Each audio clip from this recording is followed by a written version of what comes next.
Bonsoir, j'espère que vous allez bien. Bon, nous allons vous parler d'un thème qui porte sur la sécurité des systèmes informatiques. Bon, nous sommes le groupe numéro 7. Je vais me présenter moi, c'est l'étudiant Barka Gadi Eugène. Alors, je vais vous parler de la logique de OR. Comme vous le voyez, la logique de OR. Alors, qu'est-ce que c'est exactement la logique de OR? C'est une méthode formelle qui permet de vérifier la correction des programmes. Elle a été créée par l'informaticien Charles Alex Richard Orr, voilà, en 1969. En fait, elle permet juste de vérifier que les programmes fonctionnent comme on l'entend maintenant. Et elle a trois mots. Bon, elle a une notion clé, comme on l'appelle, triplet de OR, comme vous le voyez ici là. S en tant qu'instruction ou bloc de code qu'on va utiliser, P qui est une condition préalable ou alors précondition qui doit être vraie avant l'exécution de l'instruction S, et Q la condition postérieure ou post-condition qui doit également être vraie après que l'instruction S a été exécutée. Alors je vais vous montrer un peu en détail comment ça fonctionne. Alors voici les règles de la logique de OR. Nous avons retenu trois. Nous commençons par l'affectation.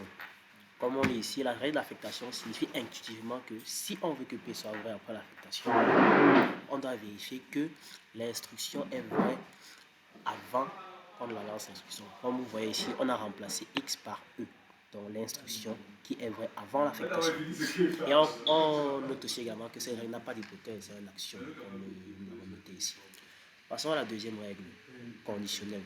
Quand une condition est exécutée, les deux morceaux de code peuvent être exécutés, mais elles le seront avec les préconditions différentes.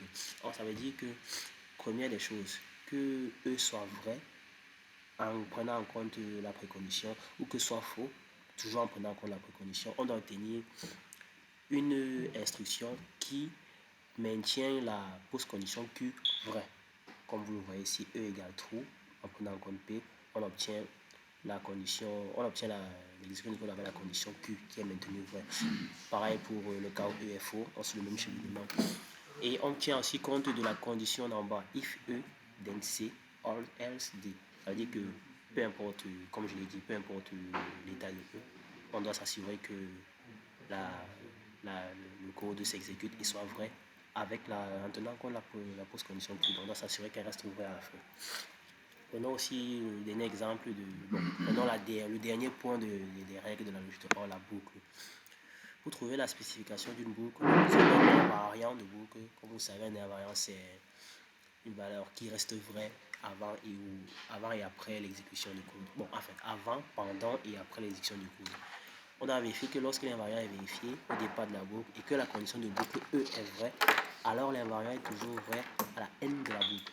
Bon, à la n signifie autant t égale à n de la boucle. Et même lorsque l'on sort de la boucle, l'invariant est toujours vrai.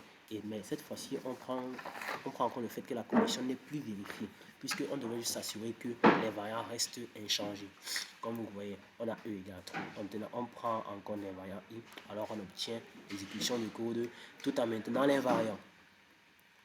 Mais si E n'est plus vrai, ça n'a pas de problème vu qu'on aura maintenu l'invariant en tant que tel.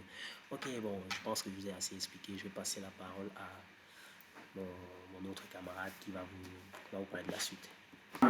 Bonsoir, moi c'est l'étudiant Bichokaeles Michael Gideon de M1. Je vais vous prouver la correctitude d'un programme avec boucle. Le cas par exemple du factoriel de n, ici présenté. Dans la spécification, nous aurons une précondition i égale à 1, une post-condition, factoriel de n et notre invariant, ou i-1 factoriel. Factoriel de i-1. Pardon. Comme règle, nous avons utilisé la règle d'affectation et la règle de boucle. La règle d'affectation doit montrer que fact égale à i-1 factoriel. Toujours de la droite vers la gauche et de bas en haut, nous aurons fact égale à i-1 factoriel. Ça, c'est notre invariant. Nous allons remplacer i par sa valeur i plus 1, ceci dans le code, ce qui va nous donner fact égale à i plus 1 moins 1, ce qui va nous donner fact égale à factoriel de i. Nous allons faire de même avec le factoriel.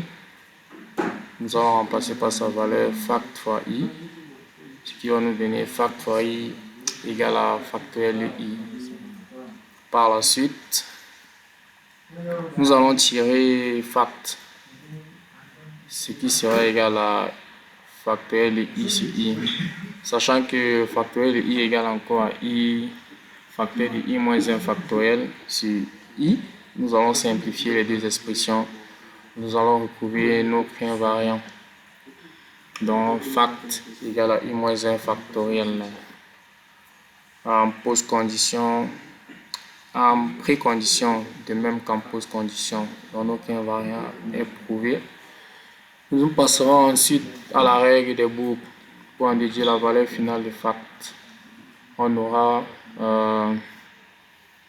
notre précondition, ceci, notre code et notre post-condition. En précondition, nous aurons toujours i inférieur à égal à n et notre factoriel, notre valeur de fact inchangée. Le code aussi. Mais maintenant, en post-condition, pour que i soit supérieur, pour qu'on sorte de notre boucle, i doit prendre la valeur de n plus 1. Donc, notez ceci, i égale à n plus 1. Toujours de la droite vers la gauche et de bas en haut, nous aurons notre post-condition. Fact égale à i moins 1 factoriel, i inférieur ou égal à n. Nous aurons notre inscription. I passera à 1, ce qui nous donnera, et en précondition, nous allons remplacer i par sa valeur, ce qui va donner fact égal à 1 moins 1, qui donne 0. Et nous remarquons ici en haut le factoriel de 0 égale à 1. En précondition, nous n'aurons rien, ce qui va nous donner fact égale à 1, ce qui sera toujours une tautologie vu que i sera toujours égal à 1. Ça va boucler. En fait, c'est une tautologie. Je vous remercie. Bonsoir, je suis l'étudiante Halimatou Saadia du groupe 7 du projet Sécurité de système. Ici, je vais présenter la correctitude d'un programme sans boucle. Nous avons utilisé le programme maximum de 2 normes. Voici notre code. Et pour la vérification, en spécification, à l'initialisation de notre programme, nous n'avons pas de précondition. Et le code dit que si x est inférieur à y, alors à x on attribue la valeur de y. X devient alors le max. Nous avons utilisé le principe de condition qui dit que une proposition est soit vraie, soit fausse. Dans le cas où notre condition est fausse, x est le max. Et dans le cas où notre condition est vraie, y est le max. Salut, je m'appelle Samo Simon Jean-Baptiste, étudiant à l'Université de Ngaoundéré, mention SLET. L'objet de ma présentation porte sur l'application de la correctitude aux deux programmes énoncés plus haut. Pour arriver à notre application, nous avons dû utiliser l'application ou bien l'utilitaire nommé qui permet de vérifier la correctitude des programmes. Nous allons de ce pas présenter les différents programmes à vérifier. Nous avons un premier programme qui permet de calculer le factoriel d'un nombre. Il est bien à noter que ce programme est un programme à boucle. Dans ce programme, on peut constater la présence de différentes annotations. Ces annotations vont permettre à l'outil de pouvoir vérifier vraiment la correctitude du programme. La première annotation permet de vérifier si la condition est vérifiée avant la boucle. Ça veut dire quoi ici? Que n est bel et bien différent de 0. La deuxième annotation qui est le n char permet de vérifier que la condition est vraie après l'exécution du programme. Cela revient à dire que le result doit nous renvoyer bel et bien le factoriel du nombre attendu. La troisième annotation, qui est loop invariant, nous permet de vérifier que la proposition est vraie à chaque itération de la boucle.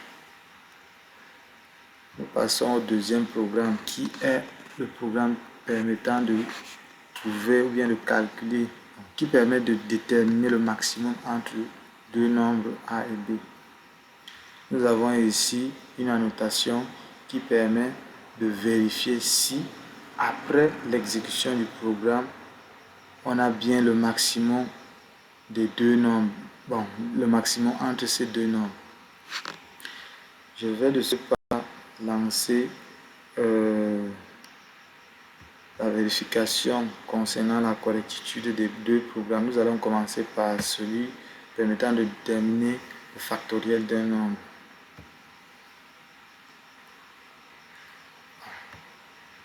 Après avoir lancé le dit programme,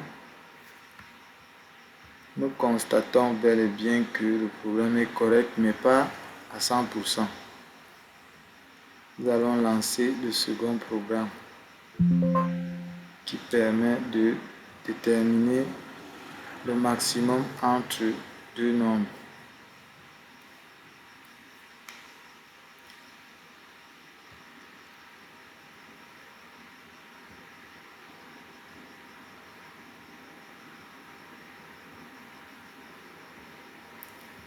Après avoir lancé le test, nous voyons bel et bien que les tests se sont bien passés et que ce programme est correct à 100%.